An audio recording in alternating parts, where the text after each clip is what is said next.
Anyway, remember when this happened? I genuinely do not understand this at all whatsoever. Do you understand this?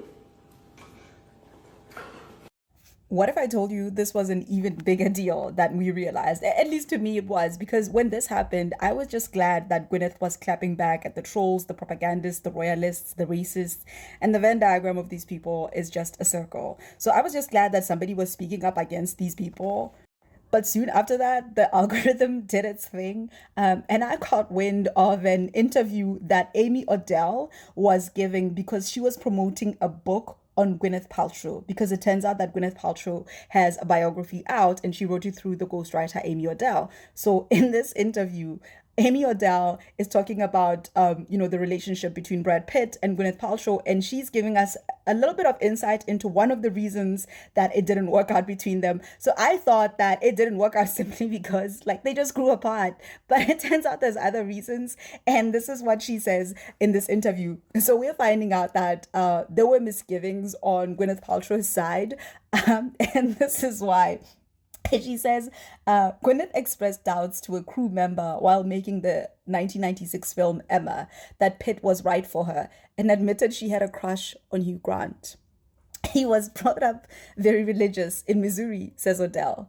It's just a very different world from hers. Growing up in Manhattan, going to Spence, I think she thought he wasn't sophisticated enough for her. She thought she was smarter, better educated, and more sophisticated.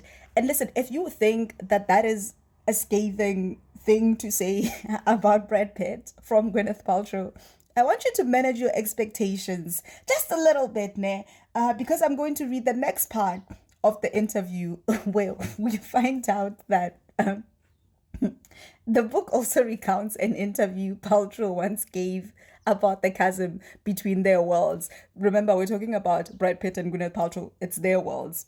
She says, Brett and I have very different upbringings, she told an interviewer.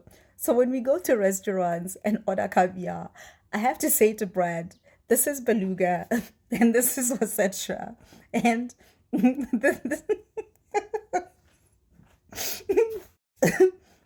full disclaimer, this is the fourth time I am filming this video because I have not been able to produce a coherent enough video because I keep laughing so much.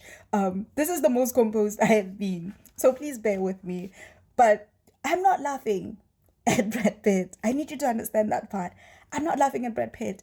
I'm laughing because while reading this interview, it was the first time I was finding out that there are different caviars in the world. Kulungulu, listen, like, I was finding out how sophisticated I am, yabo. So, this has nothing to do with Brad Pitt, because I was realizing also, like, more importantly, I was realizing a very crucial thing about Gwyneth Paltrow. Like, I now looked back at the moment with Meghan through fresh eyes, because after Gwyneth did that, derangers, trolls, the rota, people were angry that she was, going out of her way to defend Meghan, so to speak. And I didn't completely understand it, even though, like, some of the reasons they were giving were like, oh my gosh, Gwyneth is, like, putting her brand, like, through the mud by supporting Meghan. What is she doing? And, like, if that's, like, you find that disturbing, so do I. But more importantly, I'm realizing that Gwyneth is like the head bitch in charge of all the mean girls. And I say that with love, Gwyneth. I say that with love. Please, Gwyneth fans, do not come for me. I say that with love. But I was realizing that Gwyneth is kind of like, that woman from the Gilded Age. I'm forgetting her name, but she's like the one person, like, if you want to join high society, if you want to be, respected by all of these other women, you need to appease her, you need to impress her, and if you don't, then you're not in with everybody else. And she's the target, like, for all these people who want to join this new space, so to speak, like the Gilded Age, so to speak. So that's kind of like Gwyneth.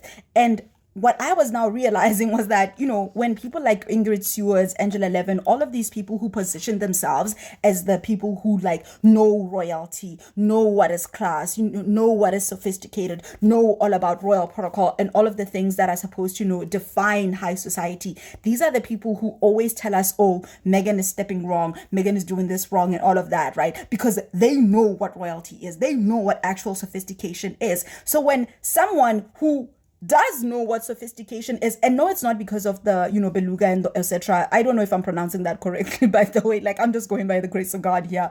So if I'm not pronouncing that correctly, judge me in the comments. But to my point, like, Gwyneth Paltrow, like, is somebody who has been positioned by society, by people, as being out of touch, so to speak, because like the kind of high society that she, sits in, the kind of position that she enjoys in society is something everybody can look at and say, yeah, that is a little bit, out of touch. It is a little bit, Victorian, dare I say. Like, she lives a very specific life and she knows a very specific side of the world. And for her to kind of bring Meghan into that, it's a seal of approval that a lot of these people don't want to see Meghan getting, especially from somebody like Gwyneth, somebody who is indubitably, sophisticated, so to speak. That's not me. Like, by these people's rules, Gwyneth is it and Meghan isn't, right? So to see Gwyneth say, hey, actually, Meghan is it, is really quite interesting to me. And not only because of this moment, but also because our girl, Meghan, the Duchess of Sussex, has got the rosé line going on, right? The Napa Valley rosé. And it's endured all of these taste tests and all of these people trying to see, is it as good as like she says it is? And it turned out to be good. But I bring that up because Brad Pitt, I didn't know Brad Pitt had an alcoholic line too. But once Meghan released hers, we suddenly found out that people like Brad Pitt had, I don't know. I like, even now, I can't tell you if he's got a rosé, if he's got like a whiskey, if he's got a gin or whatever. I couldn't tell you because the point wasn't to check whether or not Meghan was good enough. And the point wasn't to let us know that Brad Pitt has a line. The point was to kind of bring Meghan down by saying, by the way, all of these other white people have like alcoholic lines. Why don't you buy for them? Why are you buying from like this N word? Do you get what I'm saying? But so like, I don't know. I just feel like, if Gwyneth Paltrow had to pick between Brad Pitt's alcohol and Meghan's alcohol, I don't know if she's gonna go for Brad Pitt's one. That's just my opinion. I could be wrong. But in the meantime, y'all, did you know there are different types of caviar in the world?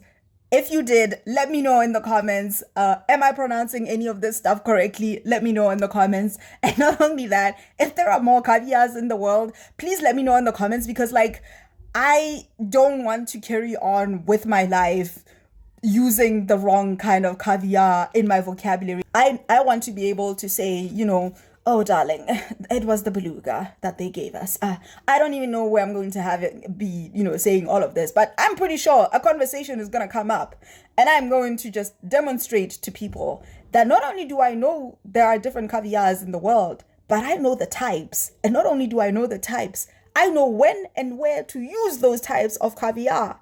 Darling, do not look at me and think I'm not a sophisticated woman, because I am. And thank you, Gwyneth, for educating the masses.